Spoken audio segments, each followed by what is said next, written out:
Hello students, welcome to PhD jobs and admission. This is Gauri. So आज के इस video में हम लोग मोस्ट इंपॉर्टेंट एमसीक्यूज देखने वाले हैं on the topic survey research. तो हम लोग ऐसे एमसीक्यूज देखेंगे जो जेएनयू पीएचडी एंट्रेंस एग्जाम में पहले पूछे गए थे और बाद में भी पूछे जाएंगे।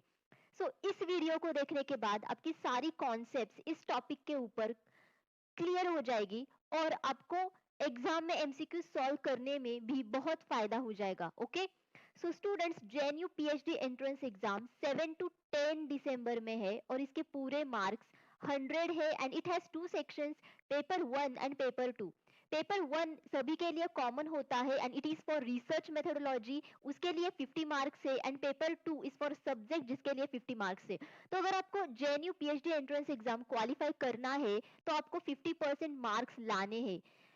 ग्लोबल ऑनलाइन टीम आपके लिए रिसर्च मेथोडोलॉजी पर कंप्लीट कोर्स प्रोवाइड करती है, जिस कोर्स की मदद से आप जेएनयू पीएचडी एंट्रेंस एग्जाम में क्वालिफाइंग मार्क्स ला सकते हो। इस कंप्लीट कोर्स में हम लोग full syllabus video lectures provide करते हैं, जिसमें थियरी और एमसीक्यूज दोनों भी आते हैं, जिसमें फुल सिलेबस नोट्स और मॉक टेस्ट है। ऐसे हमारे पास 10 मॉक टेस्ट है and each mock test contains 40 MCQs. तो इसी में ही आपके 400 एमसीक्यूज कवर हो जाते हैं। हम आपको 1500 से भी ज्यादा एमसीक्यूज रिवीजन पीडीएफ प्रोवाइड करते हैं, ताकि आप सारी चीजें अच्छी तरीके से रिवाइज कर सको और आपके कॉन्सेप्ट्स भी बिल्ड हो जाए। तो एग्जाम में आपको इसी में से ही 40 एमसीक्यूज मिल जाएंगे आउट ऑफ 50 एमसीक्यूज। और ये सारी चीजें हम आपको दोनों ही लैंग्वेज में प्रोवाइड करते हैं, हिंदी और इंग्लिश। तो मैं आपको 100% गारंटी देती हूँ कि इस कंप्लीट कोर्स की वजह से आप JNU PhD entrance exam qualify तो करोगे ही, बट आपको इंटरव्यू सेशन में भी बहुत ज्यादा फायदा मिलेगा। तो अगर आप इस कंप्लीट कोर्स को परचेस करना चाहते हो तो आप ग्लोबल ऑनलाइन ऐप डाउनलोड कीजिए, जिसके लिए मैंने आपको डिस्क्रिप्शन बॉक्स में लिंक प्रोवाइड की है, या फिर आप इनमें से किसी भी नंबर पर जाकर व्हाट्सएप थ्रू मुझे कांटेक्ट कर सकते हो। और अगर आपको इस कंप्लीट कोर्स को परचेस करना है तो इसकी फीस है ओनली 699 रुपीज। तो स्टूडेंट्स, मैं आपको सजेस्ट करूंगी कि आप इस कंप्लीट कोर्स को परचेस कीजिए, ताकि आप JNU PhD entrance exam qualify कर सको और आपको बाकी सब्जेक्ट्स के लिए टाइम मिले कि आप उनके लिए प्रिपरेशन कर सको। स्टूडेंट्स, अगर आपको डेमो लेक्चर्स देखने हैं तो आप ग्लोबल ऑनलाइन ऐप डाउनलोड कीजिए, जिसके लिए मैंने आपको डिस्क्रिप्शन बॉक्स में लिंक प्रोवाइड की है। जब भी आप लॉग इन करोगे तो आपके ऐप पर ये स्क्रीन दिखेगा। देन स्टोर सेक्शन में जाने के बाद आप जेएनयू टाइप कीजिए, आपके पास कोर्स का पूरा ओवरव्यू आ जाएगा। फॉर एग्जाम्पल, इसकी ड्यूरेशन है 1 मंथ। और कंटेंट सेक्शन में जाने के बाद आप यहाँ पे वीडियो लेक्चर्स, नोट्स, ये सारी चीजें देख सकते हो। तो आप यहाँ पे डेमो लेक्चर्स देखने के बाद कोर्स को परचेस कर सकते हो।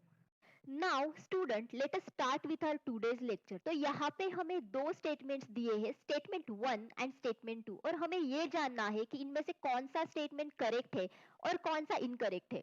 तो पहला स्टेटमेंट है, survey research is useful for measuring a wide variety of unobservable data such as people's preferences, attitudes, etc. Okay, so survey research ये एक क्वांटिटेटिव रिसर्च टाइप है। ओके, और यहाँ पे हम लोग लोगों को क्वेश्चंस पूछते हैं थ्रू द ऑनलाइन मोड या फिर through the offline mode. Okay, so survey research ये बहुत ही यूजफुल होता है जब भी हमें वाइड वैरायटी ऑफ डेटा चाहिए और वो डेटा अनऑब्जर्वेबल होता है। ओके, बिकॉज यहाँ पे जो पार्टिसिपेंट्स होते हैं, यानी कि जो रिस्पोंडेंट्स होते हैं, वो हमें हमारे जो सर्वे के क्वेश्चंस होते हैं उनको आंसर्स प्रोवाइड करते हैं। तो यहाँ पे हमें पीपल्स के जो एटीट्यूड्स होते हैं, उनके जो प्रेफरेंसेस होते हैं, उनके जो थिंकिंग होती है, उसके बारे में हमें यहाँ पे इंफॉर्मेशन मिलती है। यानी कि पहला स्टेटमेंट करेक्ट है। दूसरा है, survey research can remotely collect data about a population that is too large to observe directly. Yes, ये भी ट्रू है, बिकॉज जैसे कि मैंने बोला आपसे कि सर्वे रिसर्च में हम लोग लोगों को क्वेश्चंस पूछते हैं थ्रू ऑनलाइन या फिर ऑफलाइन मोड। और जब भी हम लोग कोई भी चीज ऑनलाइन करते हैं तो वहां पे बहुत सारे लोगों का हम लोग इस्तेमाल कर सकते हैं, मतलब बहुत सारा पॉपुलेशन वहां पे हो सकता है एंड होता ही है।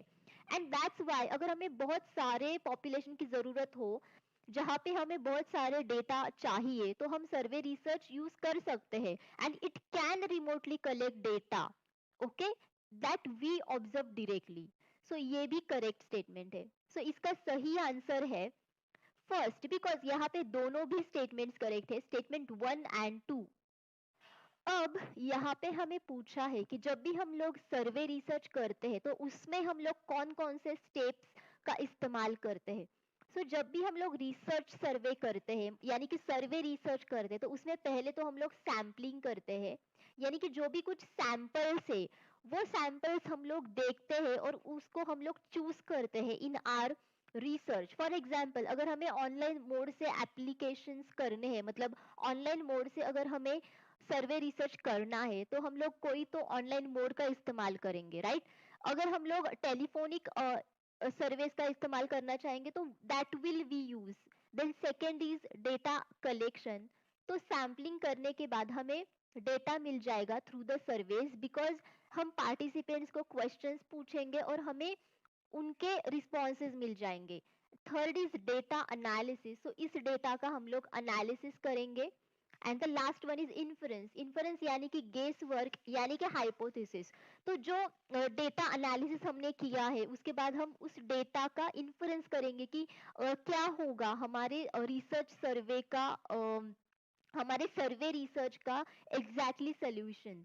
इसका सही आंसर है टू, बिकॉज यहाँ पे पहला है one which is step one sampling, से फोर्थ इज डेटा कलेक्शन वो सेकेंड स्टेप है, थर्ड इज डेटा एनालिसिस जो कि थर्ड स्टेप है, and the last one is inference जो कि फोर्थ स्टेप है। अब यहाँ पे पूछा है survey research is cross sectional and therefore, okay. Survey research ये क्रॉस सेक्शनल होता है एंड दैट्स वाई वो क्या होता है। सर्वे रिसर्च क्रॉस सेक्शनल होता है बिकॉज यहाँ पे हम एक ही पॉइंट ऑफ टाइम में, ओके, हम रिस्पॉन्सेस कलेक्ट करते हैं फ्रॉम द मोर पॉपुलेशन। मतलब जितना ज्यादा पॉपुलेशन है वो ज्यादा से ज्यादा पॉपुलेशन से हम लोग सर्वे करते हैं और हमें रिस्पॉन्सेज मिलता है at a unit amount of time या at a point time, okay. पहला ऑप्शन है high in replicability but low in internal validity.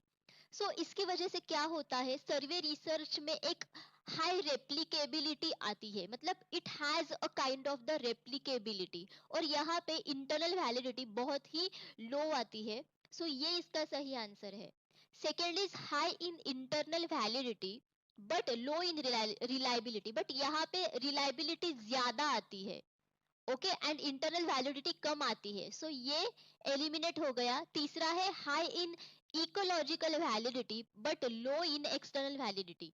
यहाँ पे इकोलॉजिकल वैलिडिटी कम आती है बट एक्सटर्नल वैलिडिटी ज्यादा आती है। ये भी एलिमिनेट हो गया। इसका सही आंसर है वन। अब यहाँ पे हमें फिल इन द ब्लैंक भरना है। तो स्टेटमेंट है सर्वे is a dash dash study. तो पहला ऑप्शन है डिस्क्रिप्टिव, दूसरा है फैक्ट फाइंडिंग, तीसरा है analytical and the last one is systematic. जैसे कि हमने देखा कि सर्वे ये एक क्वांटिटेटिव रिसर्च टाइप है, राइट। यहाँ पे हम लोग क्वेश्चनेयर्स बनाते हैं और यहाँ पे डिफरेंट मेथोडोलॉजीज का इस्तेमाल करके हम लोग सर्वेस करते हैं। फॉर एग्जाम्पल हम लोग ऑनलाइन मोड से सर्वेस करते हैं, हम लोग क्वालिटेटिव रिसर्च से सर्वेस करते हैं, हम लोग क्वांटिटेटिव रिसर्च से भी सर्वे करते हैं, टेलीफोनिक इंटरव्यूज लेते हैं। These are the different methodologies and that's why जब भी हमें सर्वे करना होता है तो वहां पे बहुत सारे पॉपुलेशन का इस्तेमाल होता है और हमें बहुत ही कम समय में ज्यादा से ज्यादा रिस्पांस मिलता है। और यहाँ पे हम लोग जो लोगों के पर्सपेक्टिव्स होते हैं, उनके जो एटीट्यूड्स होते हैं, उनके जो थिंकिंग लेवल होती है, उनके जो थॉट्स होते हैं, उनके बारे में हमें पता चलता है। यानी कि सर्वे रिसर्च ये एक फैक्ट फाइंडिंग स्टडी है, बिकॉज यहाँ पे हमें एग्जैक्टली फैक्ट्स के बारे में पता लगता है। This is the correct answer to this question. यहाँ पे भी हमें फिल इन द ब्लैंक भरना है और स्टेटमेंट है in a survey there is an enumerator and a dash dash. तो इन्यूमरेटर का मतलब होता है कि ऐसा रिसर्चर जो सर्वेस करता है, which is called as enumerator.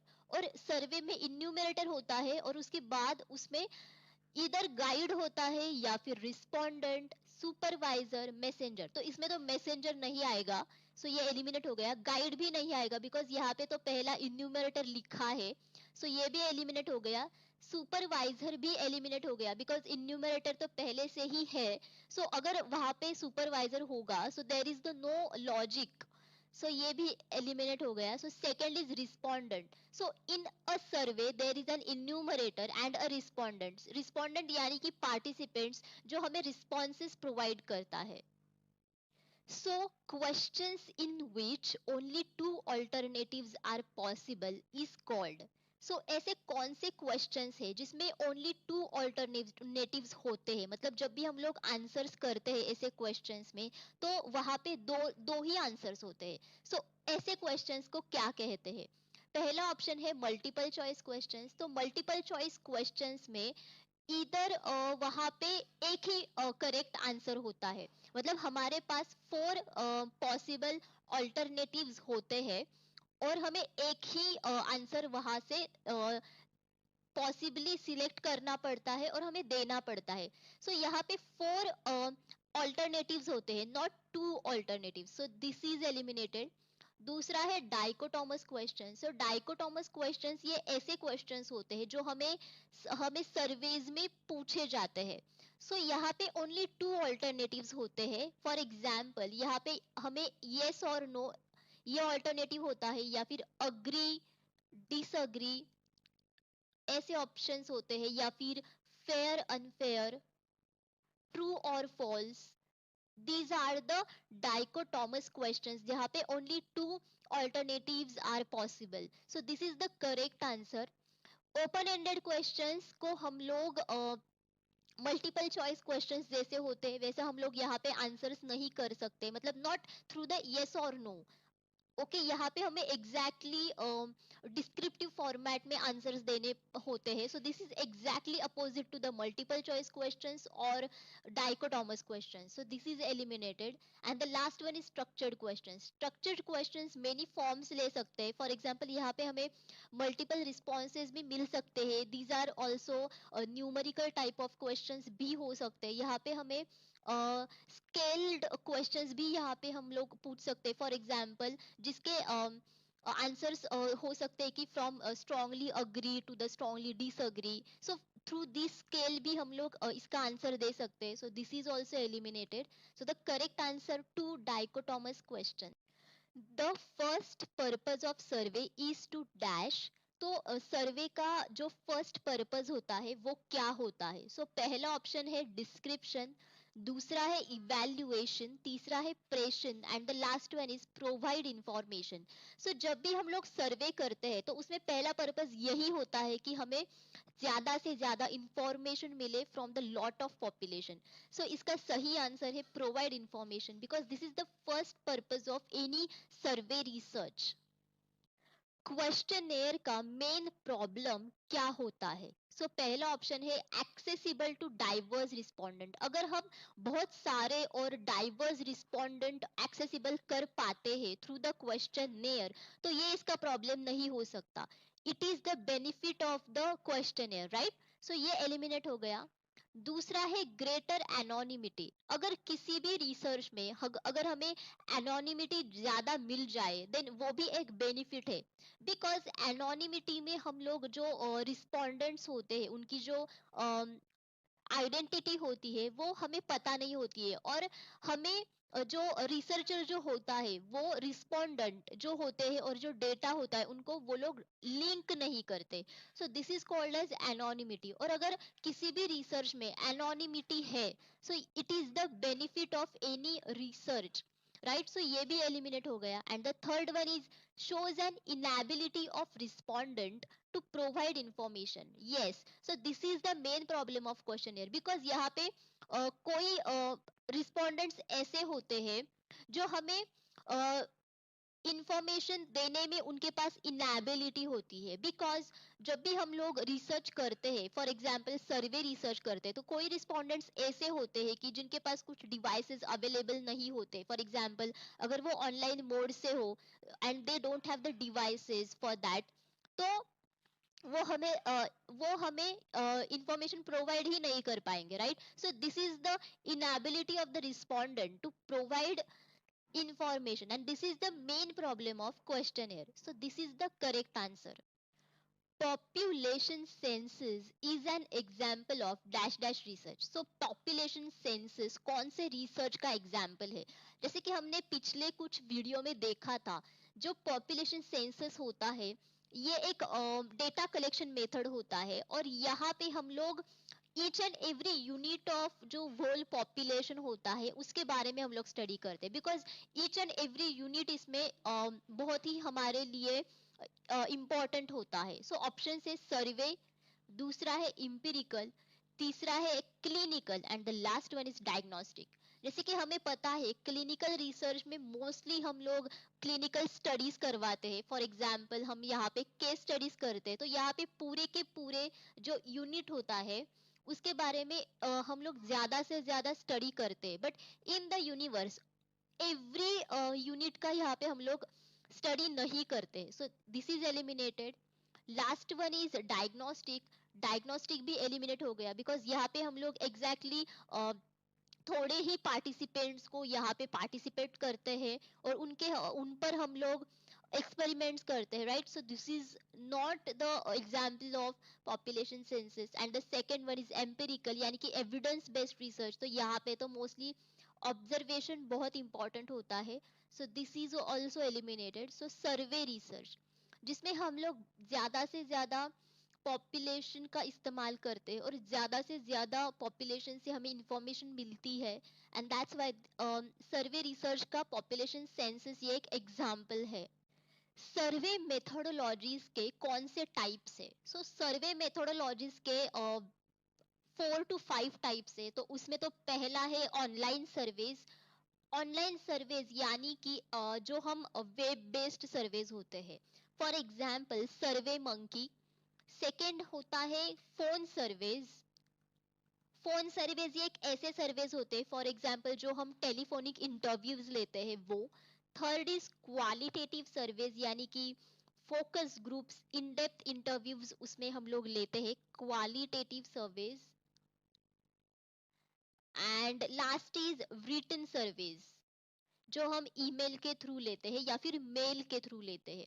So options है online surveys, phone surveys, qualitative surveys and all of this. तो ये तीनों भी सर्वे मेथोडोलॉजीज के टाइप्स है.